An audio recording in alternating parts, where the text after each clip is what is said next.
You ask Tiger to solve. This deals with linear equations with one unknown. The final result is m equals 4. Let's solve it step by step. Simplify the expression.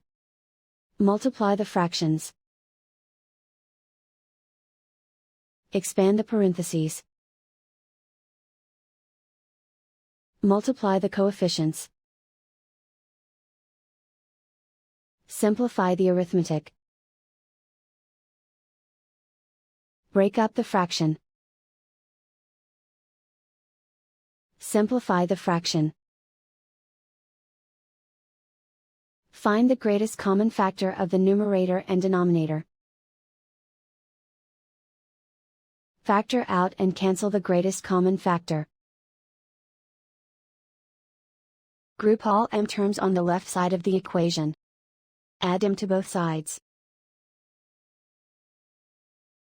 Group like terms. Simplify the arithmetic.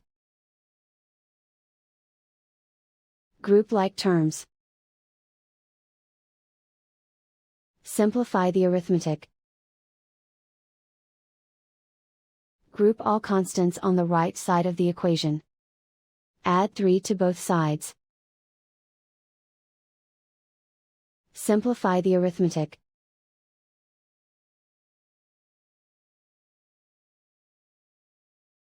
Isolate the m. Divide both sides by 10. Simplify the fraction.